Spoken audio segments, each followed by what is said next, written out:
All right, welcome back to the show. This is Sports Zone on Joy Prime. My name is Fentio Tahir Fentio. Listen, switch off Philip Bachum and Daniel Cransing are here. Guys, welcome back. Welcome to the show. Thank you. Thank you. Listen, we have a lot to go through this weekend, so I'm not going to waste too much time. We're going straight to the Accra Sports Stadium. That's where Kumasi Asante-Kotoko zoomed into town and took all 3 points, albeit amidst some kind of chaos in that particular game. Let's see how the game went down first, and then we'll come back here and unpack some of the key issues in that particular match. All right, so that was the only goal of the game that decided it. There were some other moments in it where House of Oak scored a goal that they thought was a goal, but it was ruled out for offside. The replay showed that the player looked to be in offside position.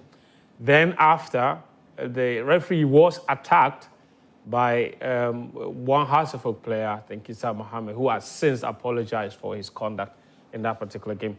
But Sicho, you were in commentary position for this game. Was it a well-deserved victory for Kumasi Asante-Kotoko? Because the head coach, Didi Domani, says they did not deserve to lose. Yeah, they didn't deserve to lose. I didn't think Hearts of Oak, the home side, did enough to win the game. I think the best chances in some of the best scenarios fell to Hearts of Oak, but they couldn't convert them into chances.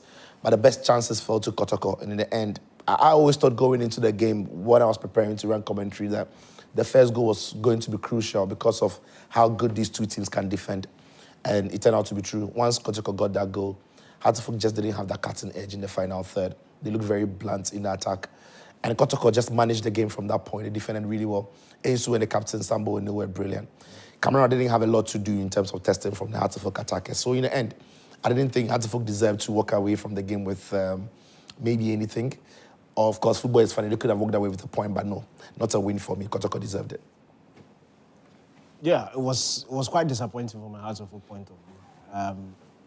If you consider how well they've played, especially in the last 3 games, scoring 6 goals, we expected that the offensive play would have been much better. They just lacked that cutting edge. I said it was scenarios, but didn't necessarily manifest into chances. So I think there were 2 really good opportunities in quotes in the first half. I think Duku had one on the left-hand side. He should have played a quicker ball into Hamza, who was unmarked.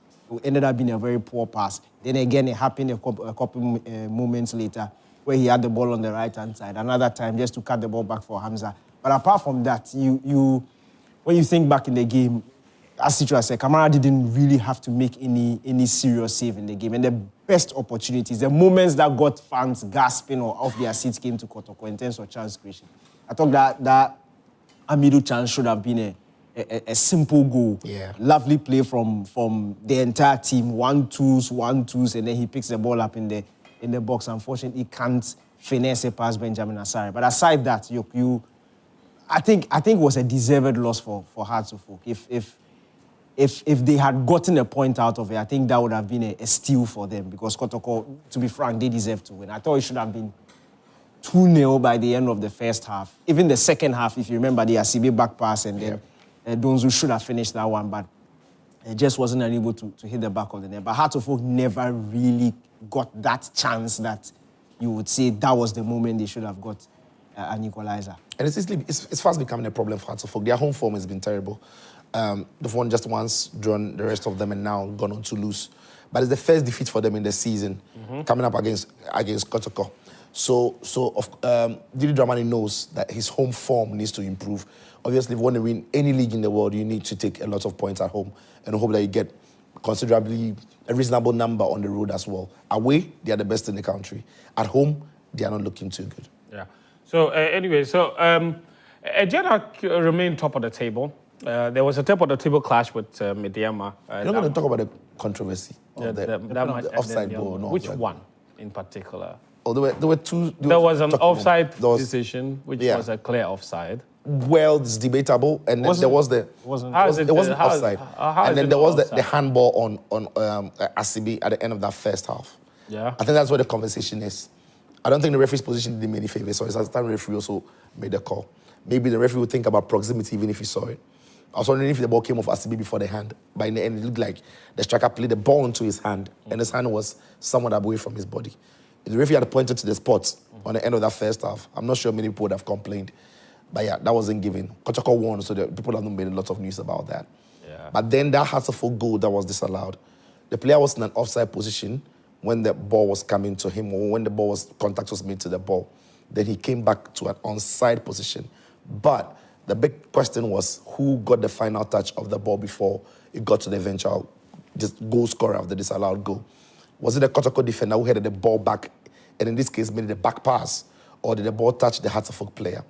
I think when you look closely at the replay, it looks like maybe the Kotoko player got his head on the ball, so it was a back pass and no, maybe not offside. But the referees are having to deal with a lot of difficult scenarios and situations. We had to super slow that moment to be able to be sure. It was really tight. Very tight. And the flag had gone up. Yeah. And the referee had almost blown the whistle at the time of the contact of the ball. So I can understand the difficulty. So yeah, Hearts-Kotoko fans feel like they should have had that equalizer. But I can understand why the referees wouldn't have spotted that. I was in commentary. I didn't spot it in the first instance. I was just thinking through it. But once the replay came for the first time, I didn't even spot it. It took the second and the third for me to then realize that maybe it was the Kotoko defender who got the touch. So yeah, I think people should be calm. The referees on the day were good. Again, I think we need to realize that our referees here are still operating on the old protocols because of the lack of VAR. So we are not, or they are not supposed to wait for the play to end before they take a decision. Yes. So once the ball was headed back and Mauli Wayo made an attempt to go for it, the flag was already absolutely up. right. So I think even Kotoko can argue that somebody didn't make, Kamara didn't even make an attempt to save the ball because the flag was up and then the whistle also went. So unfortunately, I think almost every time we talk about a very similar incident happened at the 2018 World Cup between Germany and Korea, where Korea thought they had taken the lead. Then it was ruled out for offside. Then VAR looked at it and realized it was a German player who had taken a touch on the ball. Then the goal was given. This was 7 years ago. VAR is at almost every serious league in the country. And I'm thinking, back in 2022, we were promised that it was going to be rolled out. If for anything, Accra and Kumasi should have the technology so that games like this, we can be able to get much better officiating. Because I think it's very unfair to go at the referees for this decision. Because to be frank, nobody who watched it at the stadium, I'll say if anybody watched that, almost impossible to spot that it came off the Kotoko player. So it's very unfair. If the refs don't have help, you can't really. And I'm glad you brought up the issue of VAR because it's not like our stadium infrastructure can't support it. We use VAR for the World Cup playoff against Nigeria. So when it mattered most, we found a way. When it comes to VAR, anyway, and that particular VAR in Kumasi saved us from a penalty incident that the referee had initially given against Ghana. He went to the VAR, the referee, and overturned that decision. So it's possible to implement VAR. And the FA, to be fair, had been promising us a VAR for God knows how long. Every season, there is a story every year of the referee's chairman or the general secretary saying, or the president saying VAR would come the following season. And we've been getting those promises from at least 2020. You understand? So I don't know what's going on, but I think that the guys are absolutely spot on, especially for big games like Kotoko versus Hearts-Kotoko. Even if we don't have VAR for all of our matches because of where some of the games are being played, in the major cities like Kumasi and Accra, we should definitely have VAR. And also with the benefit of hindsight that we have, that a controversial decision between Kumasi and Hearts-Kotoko and Hearts-Kotoko has the potential to cause chaos. So if we have an avenue to prevent this, we should be rushing to get this done. So please, the guys at the FA, let's work faster and fix VAR, especially at these two big venues. Very important. And I think that you need a television and you need to connect the replay machine to a television screen. I mean, I make it sound simplistic, but really what the referee needs is replay, okay? The referee needs replay. I've seen VAR used in community football, where somebody has videoed it with their mobile phone, the referee gets the decision wrong, they rush in, and they show them the footage on the phone. They make the right decision. Even at the Joy Sports invitation. Yes! We use VAR. We use VAR. Because what is VAR? Video assistant referee. So long as it is a video that is assisting the referee, is VAR. Yeah, I've always said that it doesn't necessarily have to be what FIFA and UEFA are using. But we have to think outside the box and do something that works. Because find a way. When I'm running commentary, incidents happen, I'm not sure what had happened. You look at your when I get the replay as a summarizer where I have to speak, then I get to see clearer. So my thinking is, if the referee sees what I'm seeing now, he probably doesn't make the decision he just Exactly. made. So if you can show me that in game, why can't they show send that to the referee? Pitch side. And it's easy. It's easy to do that. It doesn't have to be all the angles in the world. It doesn't have to be. We don't have to have a VAR room. In fact, our VAR room can be the television director. No, Mr. We can be. We can still have the VAR room because the feed goes to everywhere. So the feed can go to the GFA office where the referees are there. Communicating from there to the stadium is very possible. It's possible. Doable. It's possible. So I think we can think outside the box to make something happen. Offering free consultation, the GFA can call me, I'll help. Yeah. No, what I'm even saying is that, typically VAR, they deal with the replays themselves in that room. In our case, they don't need to deal with the replays. They can do what Sicho is saying. They can just sit and watch Even if they want to do replay, we can give them that device, the replay device. Yes. They will rewind the clip they are seeing. So that they can do it Stay themselves. Here. Let me see. Pause here. It's simple. That's only for penalty. But when it comes to offsides, you can't tell. Yeah, that one is, we'll build on it. Absolutely. But we can start from somewhere. So that's the lowdown as far as the Super Clash is concerned. We'll talk about some of the other games. As I indicated, there was the table clash between the Genoa Stars and Mediama. That match ended 0-0, and it wasn't on television, which is another really big disappointment because from what I was told, it was a really good game. Obviously, no goals, but when the two top teams in the league play each other, that deserves coverage. Yeah. It does deserve coverage. Unfortunately, we didn't see that. So that's what it is as far as the Ghana Premier League is concerned. It's still a Genoa, though, who are top. I'm sure you're seeing the table on the side as it comes up, and followed by Mediama, of course. That's the Ghana Premier League table to the left, 19 points. Mediama 18. Hearts Lions firmly behind 18 as well. Kotoko, very impressive, 7th. They've played 3 games less, and they have 14 points. So they're only, 5 points from the top, and they've played 3 games less. If they win 2 out of those 3, they are top of the table. They're top of the table. That's unbelievable. So good stuff. Good stuff for Kumasi Asante Kotoko. But let's move the conversation on because we've got quite a lot to talk about. I want us to go to England and talk about all of the action from the Premier League. But I want the guys' views briefly on the Black Stars squad. Otuado hasn't named the squad. We know some players are leaving already. Yeah, you did a story today about who left Ghana to Japan. We saw that Derek Kwon was also listed by his club as a player who has been called up. We also saw, we're seeing it. It's not the first time this has happened with the Black Stars, is it? No, not the first. The thing is, once these players are leaving their clubs to camp, it means Otuado has submitted the squad. It means communication has been made between the FA and then the clubs. Yeah. So the thing is, why aren't they publishing it? Exactly. That's what I don't understand. What are we doing? I don't get it. Just release it and let's see. Because eventually we will see. This is similar to what they do with the under-20s. And the T-minus, in fact, after the competition had started, we still hadn't seen the Ghana under-20 team that was going to the under-20 AFCON. Why are they hiding it? You are in camp. We know Benjamin Asare left earlier today. So why are we not? Yes, Prince Owusu and Calvin Kuma, they left on Friday. Our point is, even if you're going to call up players who you're not too sure are going to turn up, there's nothing wrong calling them and later letting us know that they couldn't come because injury, this. Right. But we deserve to know the squad that is going to be playing. It helps us know what the team is going to look like. It helps the media to cover the team better. And that's what we take for granted. Sometimes it's not just about the names. It helps us build our own stories, our own data. Somebody's got the first call-up. Somebody's got his 10th call-up. What does that mean? It's a lot of things that makes the team popular. So I just think maybe then they need to be more proactive on these things. All right, but the team is... tomorrow's Tuesday, right? Everybody's supposed to arrive in Japan on Tuesday. The first game is against Japan in, I think, Osaka. The Kyoto. the Tokyo Stadium. Which one? The one they played these people.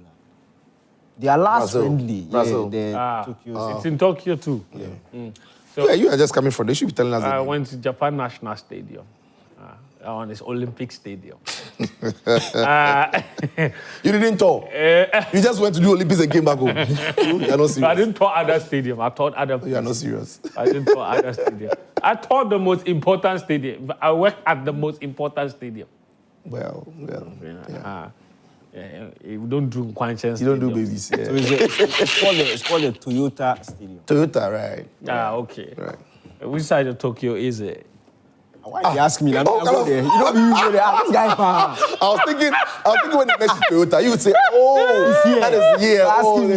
Asking, yeah. No, I don't know where it is. You know me serious. Which side of Tokyo? Tokyo is like Berlin Pay that was behind. This guy. I was expecting him to say he's in the Shinjuku area. You know me serious. All right, guys. Listen, let's go to England now because we've got a lot to go through, and the weekend was quite chaotic. We're going to start with Arsenal, who dropped points against Sunderland in what was a very exciting game of football. Wow. So Arsenal 2-2 draw against Sunderland. What a game that was. But before that, Man United too. A fantastic draw. Listen, guys, I don't know where to begin. Let's talk about the Man United game first. I think. You said what? Let's show the Man United. So we'll talk about Man United. And let's show it, then we'll talk about Man United. We should show Man United before we talk about Man United. Let's show Okay, cool. But let's talk about Arsenal then, the one that we've shown. Sunderland have proven to be quite the bogey side so far this season. Only United beat them comfortably. But against Chelsea, they beat them at Stamford Bridge. And look at that performance against Arsenal. Sicho, how did they do it? Like, what's made Sunderland so strong? Yeah, I think one thing about Sunderland is they are incredibly patient. And they defend very closely, very compact and very tight. But one thing they've got is a lot of physicality up front and power. They are not shy to go long if they can find the quick passes between the lines to get on the counter.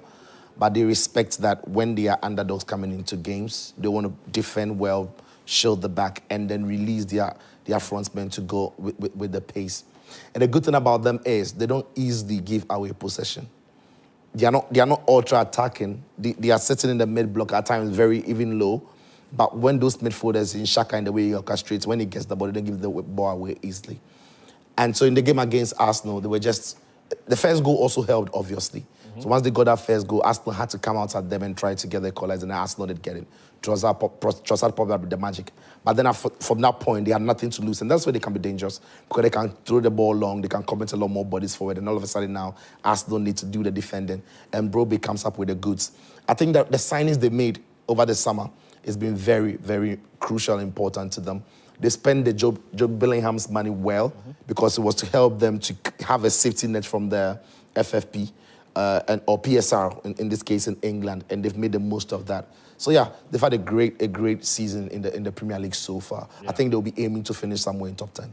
They don't look like one of those newly promoted teams that immediately dropped down to the Championship. But let's talk about Arsenal. Before this game, in 10 matches, they had conceded 3 goals. Then against Sunderland, they conceded 2. They've dropped points against a team that ordinarily they weren't expected to drop points against. Yeah. What does this mean for them? Honestly, I think it's a blip. And also, they've been unlucky because obviously Havertz away for a very long time, was expected to come late October. That has been delayed slightly, and just when the news of his the injury setback came in, then Gyökeres gets injured. So they started the game with Merino up top without a striker. And it's always very difficult. When you're playing teams like this, you usually need a specialist, somebody who understands the box, somebody who can be there to commit defenders into them, create spaces for the other forwards. And you saw how the goals came. The Saka one was not typical of Saka. He had to shift it onto his right foot near post. Trossard one outside the box. So Arsenal needed to force the issue. The surprising thing is the goals they conceded. But you look at how the goals were conceded and those who scored the goals, and you realize that there's a way to breach this Arsenal defense. There was a lot of physicality. Brobbey very strong in the box. He literally pinned down Gabriel in a strength battle and won. Which is really difficult. Which is very difficult to do. And then you saw Ballard being given the liberty to go forward, bumped into the box, that controlled the shot, another very big, strong man on the ball. So it wasn't one of those games where you look at it and you expect it to recur. No. I think with one or two players back, I think Arsenal would they'll get back to winning ways again. I think this was just a blip, and I don't think there's anything wrong with this. Teacher, you think so? Yeah, I think so. I think it's also come at the right time, right on the international break window. So if Arsenal drop points here and they were going maybe into midweek into another Premier League game, they are wondering, they have to quickly recover. They need to get the results on the board, and everybody's asking if Arsenal have got the mentality, especially with City breathing down their necks. But this international break now means that there's some break for all of this result to cool down. I didn't think Arsenal were bad on the day. Credit to Sunderland with the way they played. They caused them the problems that many teams have not caused Arsenal. But I don't think it's anything that, obviously, Arsenal, Arteta would want his players back, Madueke, Gyökeres, Gabriel Jesus, Kai Havertz. He would want all of these players to be fit to make the team even stronger. But I don't think it's anything to worry about. Okay. If there's anything to worry about, they should be worried about Manchester City, who took full advantage of that particular blip to close the gap to the top. But we'll get to that Man City game shortly. But let's go to the Tottenham Hotspur Stadium. That's where Man United came into town, and that was another cracking 2-all draw. Take a look. All right, so what a game. What a game. I thought Spurs had it, but United showed great spirit to fight back. After going 3 wins in a row, it's now 2 draws in a row for Manchester United. That game against Spurs, I mean, how should United fans view this? Would they view that as 2 points dropped or perhaps a point gain? Because, I mean, they scored first. It's a points game. Away from home. You know, United drop the points away from home to first. Then they come up against Spurs, similar situation, take the lead. Spurs get the equalizer. Spurs score very, very late in the game, and United find something right at the death. So I think it's a points game. It could have been worse. Yeah. Because the second goal wasn't coming. You know, if United were leading by 2-0 and Spurs equalized 2-2, and in the end it became 3-3, I think you've dropped those 3 points or 2 points. By the manner in which the game went, I'm thinking United rather would look at it as a point game, and Spurs would feel hard done by. But I think the game went it went through the patterns many of us thought it would. Spurs are not necessarily a great attacking side now under Thomas Frank, and you can understand why. He was trying to fix how bad they were defensively last season. He wants to build that solidity at the back first and see what combinations works for him up front. For Man United as well, they're coming out from a very bad place. But there are certain signs that the team is growing, even if it's not at the fastest pace that many expect. Because Man United have not shown this kind of character that they showed in the game against Forest and now against Spurs in the last year or so. Because Man United would have been losing this game maybe 3-1 to Spurs after conceding a second, or also to Nottingham Forest. So they are very marginal improvements and marginal gains, which counts for something in terms of mentality of the team. But they need to start converting some of these draws into wins, and they need to start seeing off games or managing games better and conceding less. Yeah, I mean, from Spurs' point of view, I think that, you know, they would have seen this. I know you want to say something on the United one. You can go ahead and do it, no problem. But when you finish, tie in what the Spurs fans would be thinking here. And I asked that question because last week against Chelsea, the fans were very angry. Yeah. They would have been happier with the performance against United, for sure.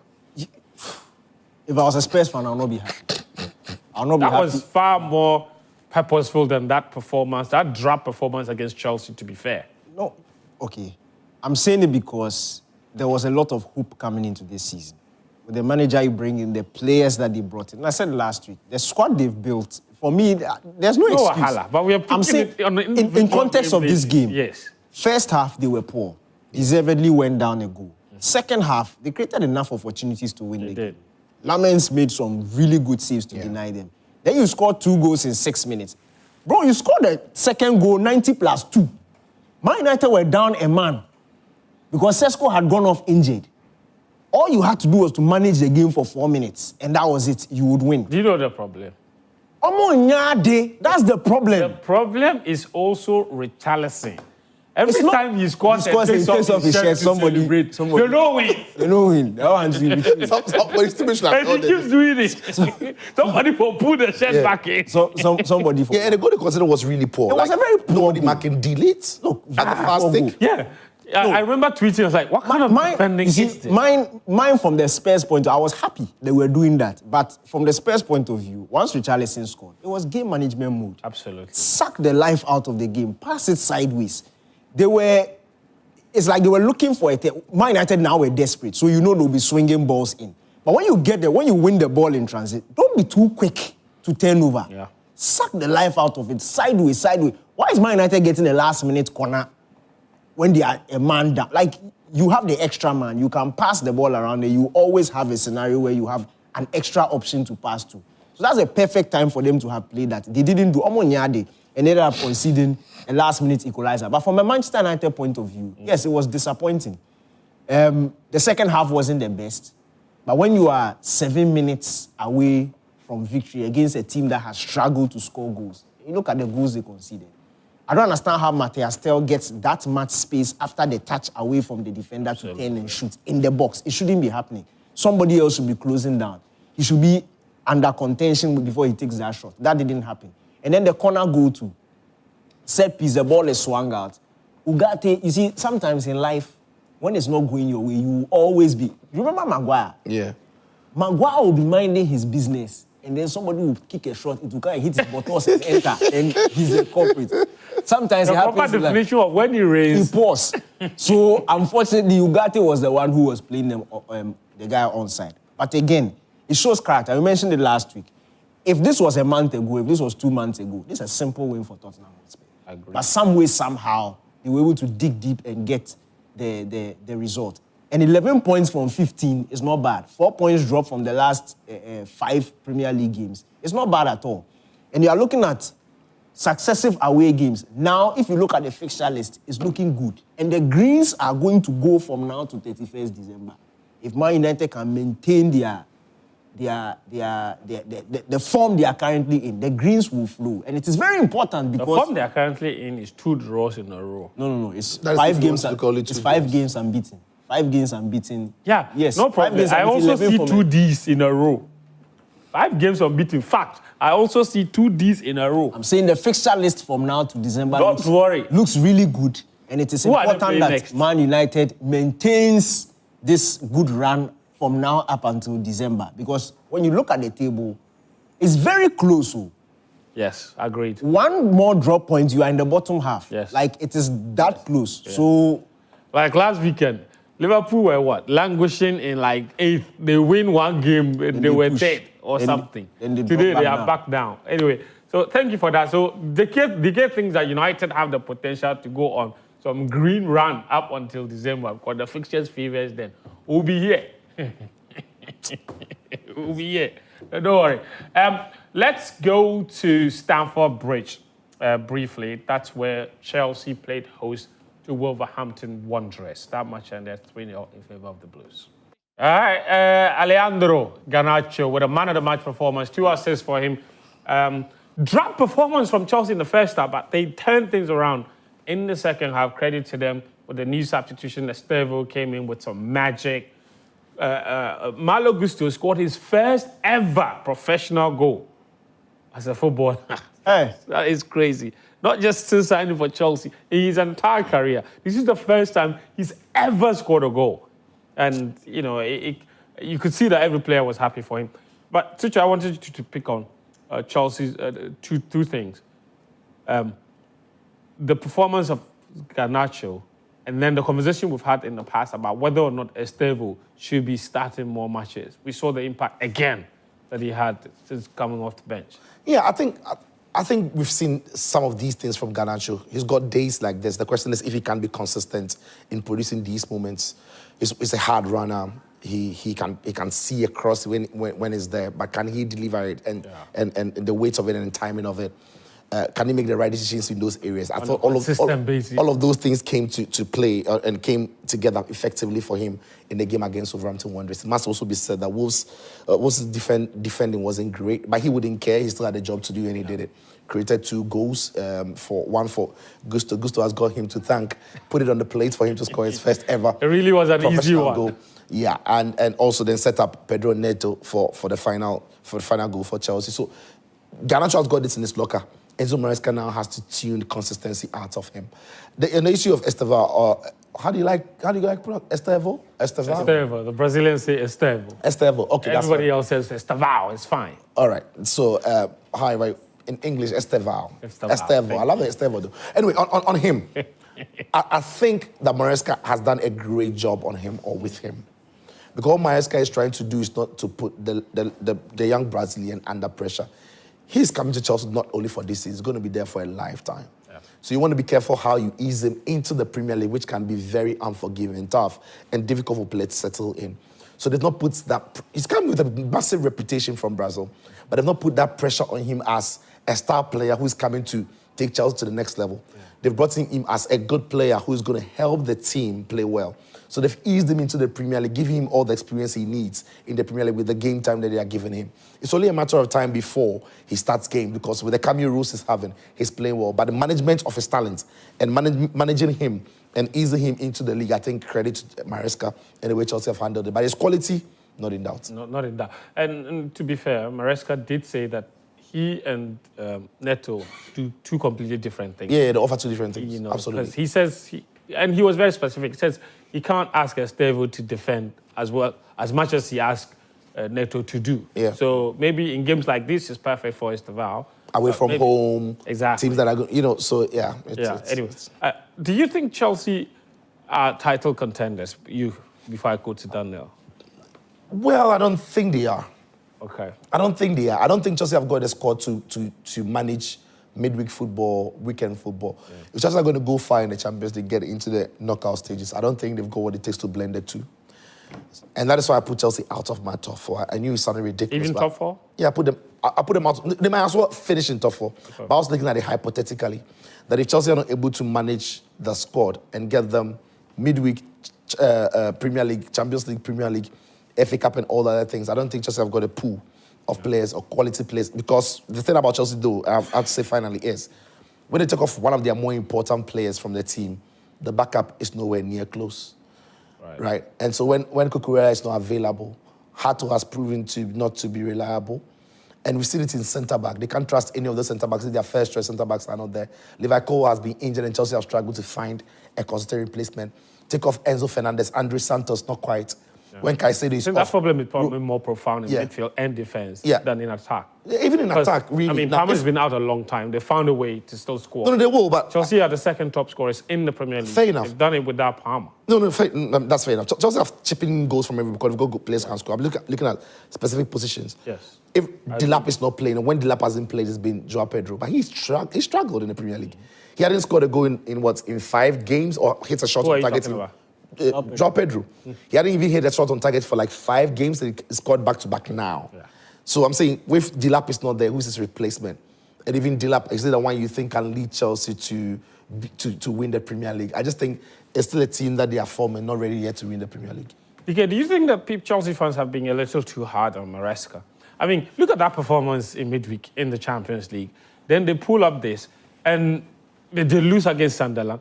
But with all that inconsistency, Chelsea are still third on the Premier League table.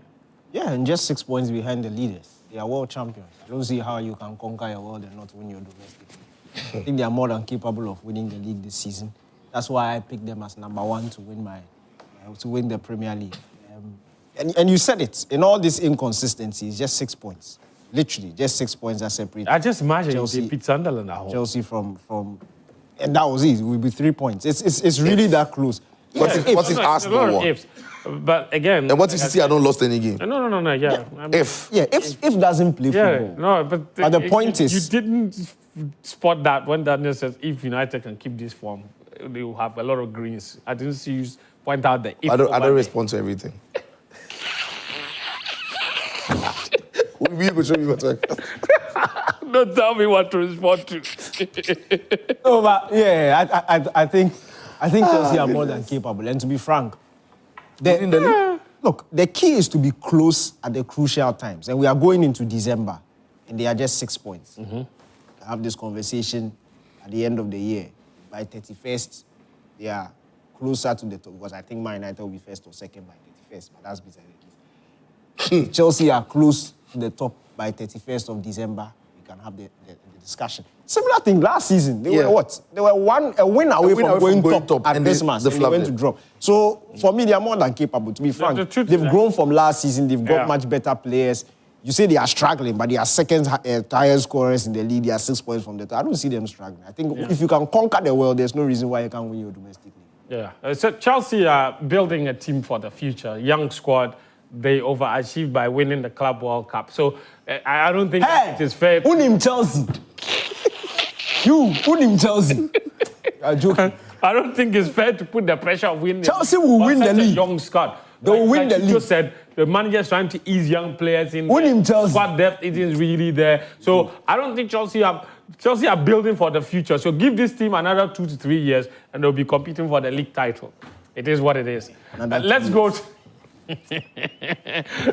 to the Etihad Stadium in Pep Guardiola's 1,000th game as a manager. 1,000th game as a manager. And he came up against, perhaps, arguably, his biggest rivals in his managerial career against Liverpool. And boy, oh boy, what a statement victory it was. Take a look. Wow. Man of the match performance from Jeremy Doku. What a performance from him. 3-0 victory, Manchester City. Look at that. Look at his performance, Jeremy Doku. Unbelievable. Touches in the opposition box, 11. Duels won, 4. Dribbles completed, 7. Chances created, 3. He now has the most dribbles in the Premier League in 2025 with 100 dribbles completed in 2025. Kudus is second with 88 dribbles completed. But he's coming into. I've seen something on Twitter. Somebody said that they need to send Savinho to Ghana. And they put a picture of Otufo's hand on Jeremy Doku's head. And they said they need to send Savinho to Ghana to be blessed by Otufo. We don't need to bring anybody. We need to take our Black Stars to him. Otufo. If he's done this for Doku, let's take Partey and Kudus and Semenyo, Inaki Williams, Benjamin Asare. Take them to him ahead of the World Cup. If what he did to Doku is what is, then you are going to bring Savinho. Take the Black Stars to him. Or, better still, let the Kotoko team go there. Ahead of the WAC game, they should have gone there. Charlie, it's true. What's that? It's like traditional leaders, they have the Midas touch. They do have the Midas touch. Who did Otto go and see before at the start of this year? Did he not go to the government and say, Otto? Yes, he did. Touch him, no. Everything transformed. I'm beating. Touch him, no. Are you true? Anyway, DK, 4 points behind Arsenal. You know what? Ask me to ask him a question. Ask him a question. Hey, Slot, no. What's saying? Slot, no. Why? What's going on with this? No. Look, I just, again, I would like, when you ask me this question, I will have to repeat myself, obviously. I just think Liverpool underestimated the quality of players they lost.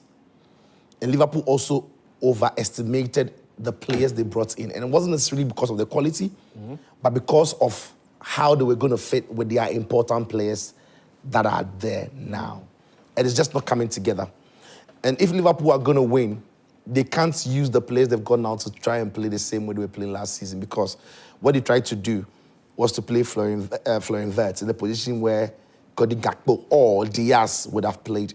It backfired. To be fair, though, he worked against Madrid. Why didn't you work against City? And he's done that before. This is the difference. And even in this City game, if you realize that the very moment he put Ekitike wide and played Florian Wirtz down the middle, Liverpool looked a lot better. For a short spell.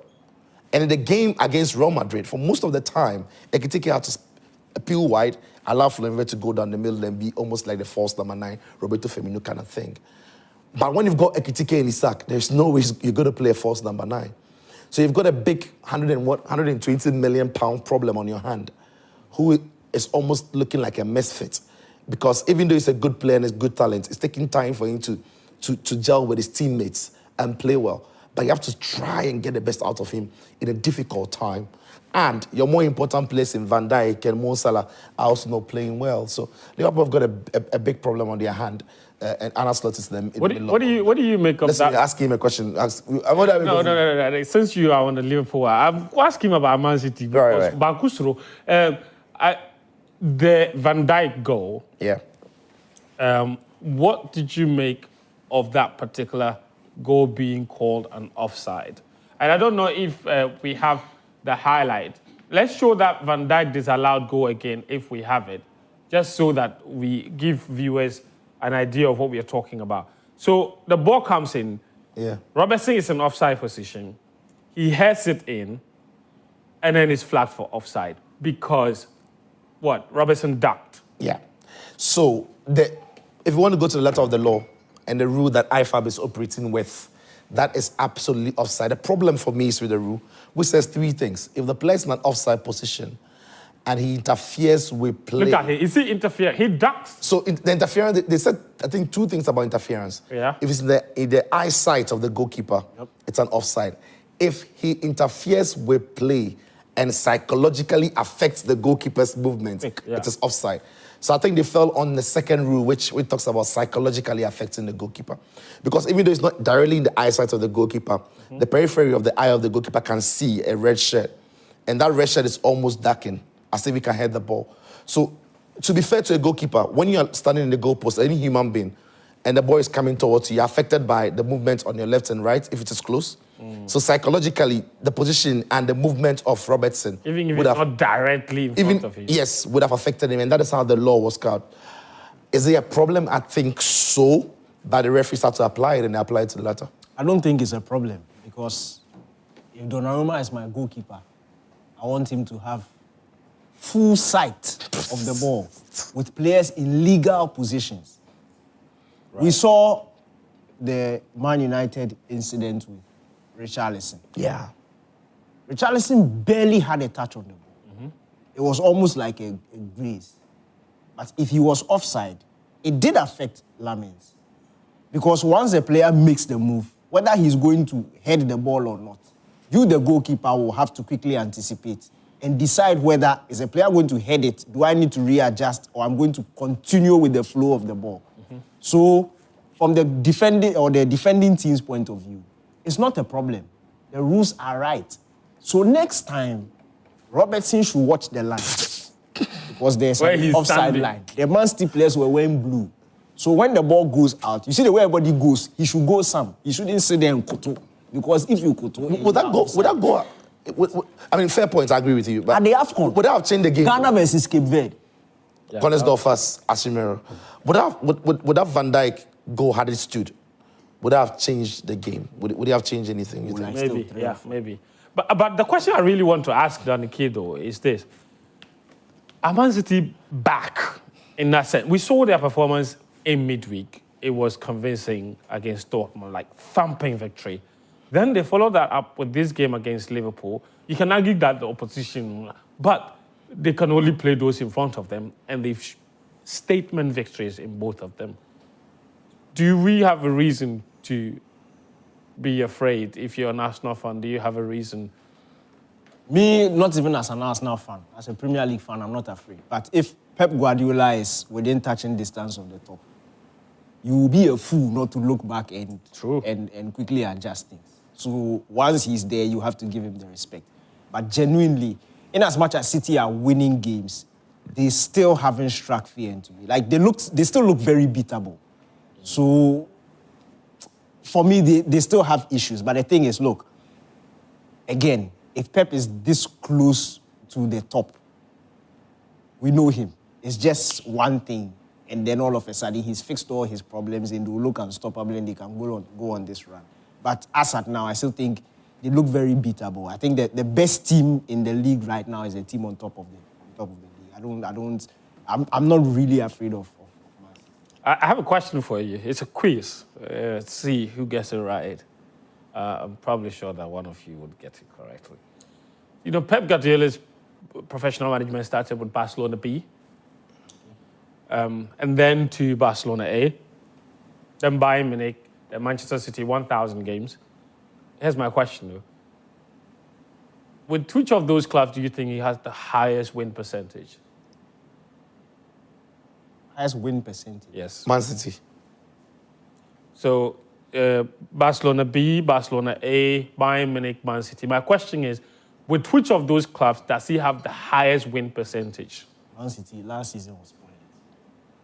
Then that's got to be Bayern because think it's Bayern either- only lost semi-final in the Champions League. He won the he won, Pokal, yeah. won the Bundesliga, Bayern. won the Bundesliga. It could be Bayern, I think. Do you want to put a figure to it? A percentage, no. Yeah. Above No, as in 85. how Bayern many Munich- percent of his matches has he won? He Bayern can't- Munich- How many percent? How many of the entire 1,000? Yeah, that's the win The entire percentage. That's 70%. 70%. It's 70%. He has Which won one? 700 70%. something games. The entire what? The entire 1,000 games. No. I meant like The club. Yeah, the answer. I'm saying Bayern. Bayern. As for Bayern, they're 92%. I'll say Bayern. You don't reach. I'll say Bayern. I'll say like 85%. 75. 75 at Bayern. So his highest win percentage came at Bayern Munich, Yeah. 75% of all the matches he won. The second highest win percentage, Barca. Barcelona, Yeah. 72%. Oh, that's close. And then Man City, 70. Yeah, last season. Yeah, last year. Otherwise, it would have So been. that's what it is. So those are And his Barcelona B his was total, low. I think Barcelona B was like 68%. and his total win percentage would be like what 71. 71. On the average.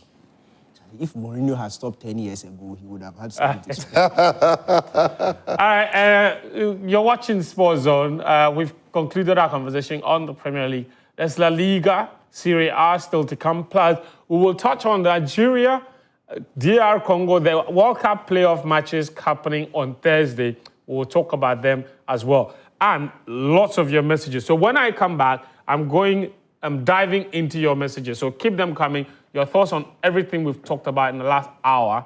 I will have enough time to read all your messages for you here on the show. This is Sports Zone, brought to you by Piva Beverages, producers of Game Energy Drink, and also Guinness, producers of Guinness Foreign Extra and Guinness Smooth. Do stay with us. We'll be right back. All right, welcome back. This is Sports Zone. We are on the last leg of the show, which is proudly sponsored by Piva Beverages, producers of Game Energy Drink. I keep telling you, try Game Energy Drink. It's a game changer. And Guinness, producers of Guinness Smooth and Guinness Foreign Extra. Your messages are here. I'll read some of them, and then we will show you that classic game between Barcelona and Celta Vigo. Lionel Messi also returned to the Nou Camp and wrote a long message on Instagram. And there is some $5 million that Rebakina has shockingly won, the biggest prize money in women's tennis. Is that the case? It's good money. It's good money. Sabalenka saw the money and said, I don't want it today. Hey, even when you win a major championship, a Grand Slam, you don't get that much money. Yeah. Cumulative is just Yeah, more money. that's crazy. You need to win 5 Grand Slams to get that much money. And that is after 3 matches. Anyway, John from Ho says, Man City is winning the league with Haaland and Doku, no doubt. All right. Good evening, Mr. Exposure. That name has not come to stay. My name is not Mr. Exposure. It's your guy, Figo. I'm a Chelsea fan, and it baffles me why Maresca is too stubborn to start Estevao. With age and football IQ, he's there with Lamine Yamal. Fact. Okay. Hello, Mr. Feng. The assistant referee's flag had already gone, and the center referee had also blown his whistle before the Hearts player kicked the ball into the net. You could see that the player was actually coming from an offside position. I think the officiating must be commended for the bold decision that they took on that particular occasion. All right. That's a message from Joe in Kumasi. This one said, I'm Malaika from the Boise. Charlie, VAR, not dear. Boys go still more. It's impossible in Ghana and Nigeria. Interesting. This one says, Arsenal will give up December to January. I don't trust them one bit. Okay. Ozanta in Tamale says, good evening. I'm enjoying your program. Kotoko, we are wishing Phobia a happy birthday. All right, 11/11 tomorrow. House of Folk will celebrate their birthday. How old are they tomorrow? 114? I believe, yeah. Good evening to you, Fent, and the team. Weeks ago, I made an assertion about teams in poor form not getting favors from referees, and Patrick Dogu's call rules making him perform poorly as well. Danike is very observant and spot on. All right, 3 points. Enjoy giver and a slot must stay. This one says, a blessed Monday evening to you. Can we afford VAR? If yes, then I suggest we get one to avoid these controversies. From my standpoint, I see it as an offside. Friend, we're expecting an invitation card from me to you and your crew. Hala Madrid. Hi to Danike, my able uncle Abdul Karim. Joseph Bandi. Joseph is trying to get married. Marriage is a good thing. What do you mean he's trying to get married? He's getting married or he's trying to get married? He's getting married. I posted a photo of the three of us from last week. And somebody's comment was that all the boys are married because he saw that everybody was wearing a ring. He's sitting there and don't marry. It's a sign of responsibility. That guy who sent the message, he should go and marry. He has a girl. You are wasting her time. Going to her. The guy who sent the message? I know him. My good friend and brother, Pato Laundry Services, the biggest House of Folk fan I know. He says, in fact, how I wish you people don't discuss local news. Tomorrow is the birthday of my darling club, House of Folk, and we allowed this Kotoko team to spoil our party. Pato is hurt. Pato, don't worry, you will heal. You will heal. Francis in Osu says, I'm very happy that Chelsea, my lovely club, won over the weekend, but I'm not okay how Enzo Maresca selects his team sometimes. You guys are looking very sharp tonight. All right, thank you for that. And there's another one here that says, good evening, friend. Concerning the disallowed goal by House of Folk yesterday, was the header an intentional one from the Kotoko player? I think we did justice to that conversation, to that topic. This one says, production of the Superclass was better. From what I watched on TV, there was improvement there, but there's more room for improvement. Attendance was much better than previously, but it didn't depict the top most clash in our country. This is Pilolo, formerly Sunyani, now Bordeaux. Okay, he was formerly in Sunyani, now he's in Bordeaux. All right, very, very interesting one. And big shouts, of course, to Ebina, who is watching us from work on YouTube. No matter the place you are, you have no excuse to miss the show because you can watch us on YouTube, on X Spaces, everywhere. We'll make it available for you. More messages here. This one says, I'm Kobe watching you live from Takoradi. Keep up the good work. GPL and their inconsistency. How is that House of Folk goal not a goal? Total robbery. Interesting. This one says, my name is Toxic from Asaman Kese. The man who said Chelsea will win the league, you know. Now, lie, Man City or Arsenal. Chelsea need 2 or 3 years to gain well. I agree with you, 100%. It's Danny K. He's doing agenda. Don't mind him. This one says, good evening. Crespo here from Takwa. I watched the City game yesterday, and I want to confirm from you guys if Van Dijk's goal should really have stood. I think Sicho answered that question, Danny K too. This one says, friend, tell Daniel that we, the Arsenal fans, are winning the league hands down, so he shouldn't panic. Okay, cool. And this one says, you guys are doing a great job. I want to ask why Otoado hasn't released a squad for the Korean games, all right? And this one says, what has Chiesa done to Slot? Because he has refused to play him. And he's playing this out of position, whilst you have players that can play there and play better. Interesting question. He can play there. Not in the Liverpool setup. He can play there. He can, that left, he can play it and come in. He was doing it at well. Leverkusen. He even did it in Germany. Because in the Leverkusen team, they played with the back three with a wing back. Grimaldo would always occupy. He didn't necessarily have to be... Euros, where did he play?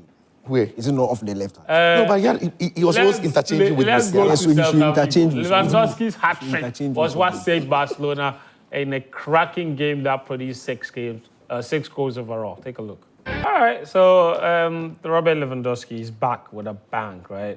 Very happy to see him. Real Madrid, is it fair to say they're struggling, Sicho? I mean, the Champions League, in some sense. Then this performance over the weekend, Barca have capitalized.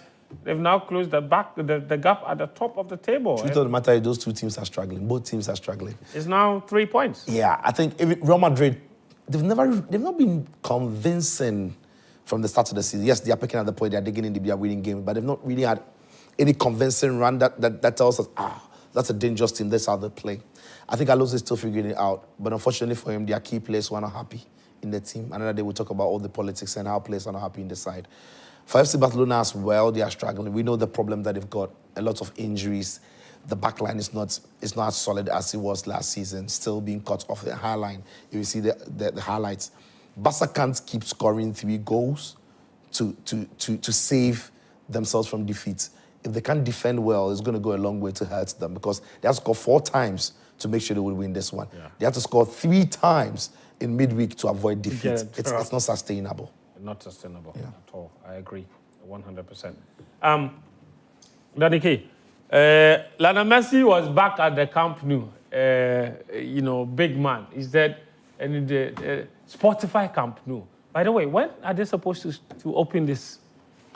Well, they are behind schedule. They give the contract to the lowest bidder, and now they blamed it on the Russia-Ukraine war supplies. Right.